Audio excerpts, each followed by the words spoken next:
അസ്സലാമലൈക്കും. Welcome to my channel Surumi's vlogs.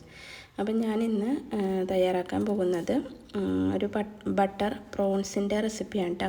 അപ്പോൾ അതിന് വേണ്ടിയിട്ട് ഞാൻ സവാള, തക്കാളി, പച്ചമുളക്, കാഷ്നട്ട്, വെളുത്തുള്ളി, പിന്നെ ഫ്രഷ് ക്രീം, ബട്ടർ, പിന്നെ നന്നാക്കി വെച്ചിരിക്കുന്ന ചെമ്മീനാണ് കേട്ടോ. ഇത്രയും സാധനങ്ങളാണ് എടുത്തിരിക്കുന്നത്. അപ്പോൾ ഫസ്റ്റ് ഞാൻ ചെയ്യുന്നത് ഒരു ഫ്രൈ പാൻ അടുപ്പത്ത് വെച്ചിട്ട് ഇതൊന്ന് ചൂടായി വരുമ്പോൾ അതിനകത്തേക്ക് ബട്ടർ ചേർത്ത് കൊടുക്കാം. ഇതൊന്ന് മെൽറ്റാക്കി എടുക്കണം. നമ്മൾ ബട്ടർ ചിക്കനൊക്കെ തയ്യാറാക്കില്ല അതേപോലെ തന്നെയാണ് കേട്ടോ ഈ ബട്ടർ പ്രോൺസും ഉണ്ടാക്കുന്നത്. അപ്പോൾ അതിനകത്തേക്ക് ഇനി കഴുകി വെച്ചിരിക്കുന്ന ചെമ്മീൻ ഇട്ട് കൊടുക്കാം.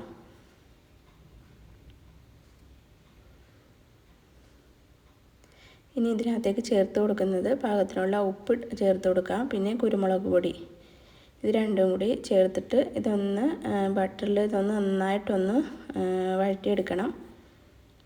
ഇതിൻ്റെ കളറൊക്കെ ഒന്ന് ചേഞ്ച് ആയിട്ട് വരും കേട്ടോ. ചെമ്മീത്തിൻ്റെ കളറൊക്കെ മാറി ഒന്ന് ഡ്രൈ ആയി വരണം. ഒരുപാട് ഡ്രൈ ആക്കി എടുക്കരുത്, എന്നാൽ നല്ല സോഫ്റ്റും ആയിരിക്കണം. അപ്പോൾ കളറൊക്കെ മാറി വന്നിട്ടുണ്ട് കേട്ടോ. അപ്പോൾ ഞാൻ ഈ രീതിയിലാണ് എടുത്തേക്കുന്നത്. ഇത് വേറൊരു ചട്ടിയിലേക്ക് മാറ്റുന്നുണ്ട്. ഇനി അതേ പാനിലേക്ക് തന്നെയാണ് ഈ സവാളയും തക്കാളിയും വെളുത്തുള്ളിയും പച്ചമുളകും കാഷ്നട്ടൊക്കെ ഒന്ന് വഴറ്റിയെടുക്കുന്നത്. അതേ ബട്ടറിൽ തന്നെയാണ് കേട്ടോ. ഇത് അരക്കാനുള്ളതായതുകൊണ്ടാണ് ഞാൻ വലിയ പീസായിട്ട് അരിഞ്ഞെടുത്തേക്കുന്നത് സവാളയൊക്കെ.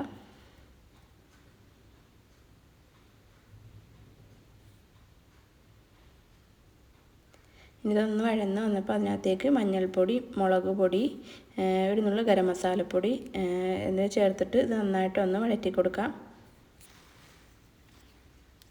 ആ പൊടിയുടെ പച്ചമണമൊക്കെ മാറി വരുമ്പോൾ തീ ഓഫ് ചെയ്യാം കേട്ടോ. ഇത് ചൂടാറിയതിന് ശേഷം മിക്സിയുടെ ജാറിലിട്ട് ഇതൊന്ന് അരച്ച് നല്ല പേസ്റ്റാക്കി എടുക്കാം. അപ്പം ഞാനിതൊന്ന് അരച്ച് പേസ്റ്റാക്കി എടുത്തിട്ടുണ്ട്. ഇനി ഇത് ഈ ഫ്രൈ ചെയ്ത് വെച്ചിരിക്കുന്ന ചെമ്മീനിലേക്ക് ഒഴിച്ചു കൊടുക്കാം.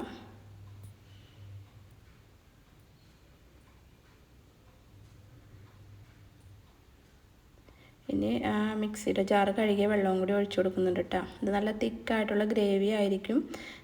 നമ്മൾ ബട്ടർ ചിക്കനൊക്കെ റെഡിയാക്കില്ല അതേപോലത്തെ തന്നെ കേട്ടോ. നല്ല സൂപ്പർ ടേസ്റ്റുമാണ് കഴിക്കാനായിട്ട്. എന്തായാലും ചെമ്മീനൊന്നും വെച്ചിട്ട് നമ്മളിങ്ങനെയൊന്നും ഉണ്ടാക്കാറില്ല. നമ്മൾ ഒരേ കറികൾ തന്നെയല്ലേ എപ്പോഴും വെക്കാറ്. അപ്പോൾ ഇങ്ങനെയൊക്കെ ഒന്ന് ട്രൈ ചെയ്ത് നോക്കണം.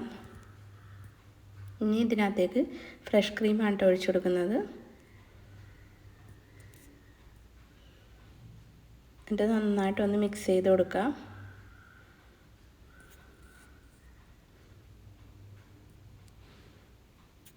പിന്നെ ഇതിനകത്തേക്ക് ചേർത്ത് കൊടുക്കുന്നത് കസൂരി മേത്തിയില്ലേ, ഉലുവയില ഉണങ്ങിയത്, അതിൻ്റെ പൊടിയാണ് കേട്ടോ.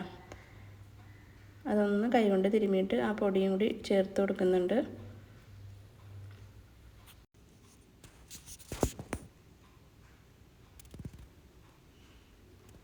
അപ്പോൾ കറി റെഡിയായി വന്നിട്ടുണ്ട് കേട്ടോ.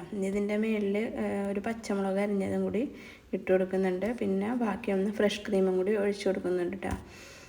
ഇത് നെയ്ച്ചോറിനും പിന്നെ ചപ്പാത്തി, നാൻ, റൊട്ടി ഇതിനൊക്കെ കഴിക്കാൻ പറ്റിയ സൂപ്പർ ടേസ്റ്റാണ് കേട്ടോ. അപ്പോൾ എല്ലാവരും ട്രൈ ചെയ്ത് നോക്കിയിട്ട് ഫീഡ്ബാക്ക് കമൻറ്റിലൂടെ അറിയിക്കണം. അപ്പോൾ പുതിയൊരു വീഡിയോ ആയിട്ട് വരുന്നവരെ എല്ലാവർക്കും അസ്സലാമലൈക്കും.